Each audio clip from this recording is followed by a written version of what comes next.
हमारी press conference का आज का जो उद्देश्य है वो ये है कि हम आने वाले नेक्स्ट संडे को एक जम्मू में महिला जाट अधिवेशन करने जा रहे हैं, जिसमें पूरे जम्मू प्रोविंस की महिलाएं उसमें हिस्सा लेंगी।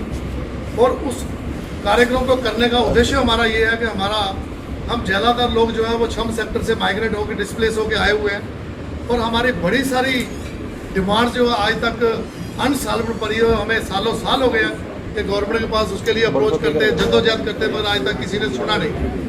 अब हमें आगे लगा कि गवर्नमेंट को लग रहा है कि शायद कुछ चंद लोग ही इस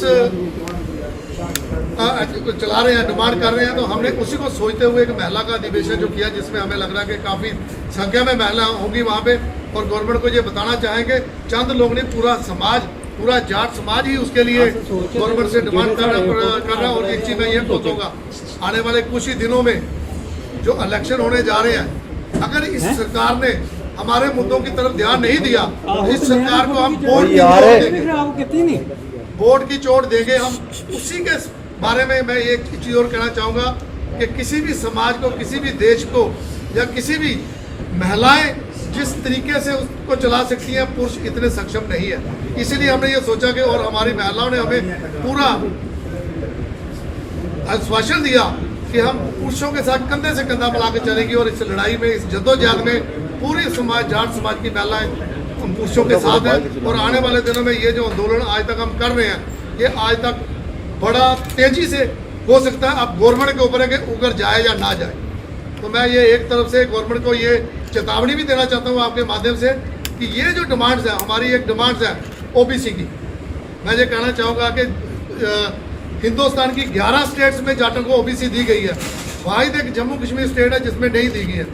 हम भी वही जाट हैं, वो जाट है। दूसरा हमारा मुद्दा है एक ओनरशिप राइट का। हम लोग 1947, 1965, 1971 में डिस्प्लेस होकर छम सेक्टर से आए। जो हम ज़मीनें वहाँ पे 20, 25, 30 एकड़ छोड़ के आए थे, उसके एवं में सरकार ने हमें 4 एकड़ 6 एकड़ अनकल्टिवेटेड लैंड हमें यहाँ पे अलाट की। उसको कल्टिवेटेड योग्य बनाने के लिए हमने दिन रात मेहनत की और उसको मोर देन 50 साल हो गए हैं वो हमें दिए हुए।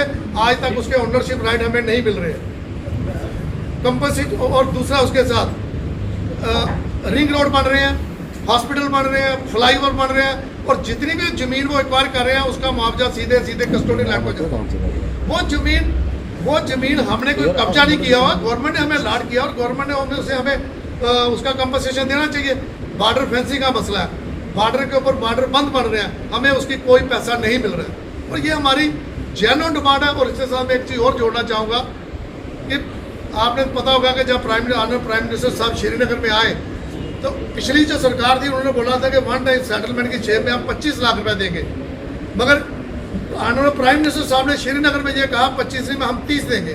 और 30 में मैं धन्यवाद करता हूँ प्राइम मिनिस्टर जी का, उन्होंने 5.5 लाख रुपए दिया। मगर वो भी अभी बड़े सारे लोगों की फाइलें छोटे छोटे कारण पेंडिंग पड़ी हुई है। मैं चाहूँगा कि आपके माध्यम से ये भी कहना चाहूँगा कि वो फाइलें जल्दी से जल्दी निकाली जाए। और गवर्नमेंट ये बताए जो पेंडिंग 25 लाख है वो हमें एक मुश्त में देना चाहती है या इंस्टॉलमेंट में देना चाहती है। ये हमारे मुद्दे हैं जिसको हम पुरजोर कई सालों से उठा रहे हैं, मगर आज तक इसका कोई गवर्नमेंट ने कोई ध्यान नहीं दिया। और इसी चीज़ को देके आज हम इस स्टेज पे पहुंचे हैं कि हमें ये प्रदर्शन आगे आने वाले दिनों में प्रदर्शन करने की नौबत हमें आ रही है। मेरा नाम Manmohan Chaudhary, ex mayor, president all India Jat Mahasabha Jammu Kashmir.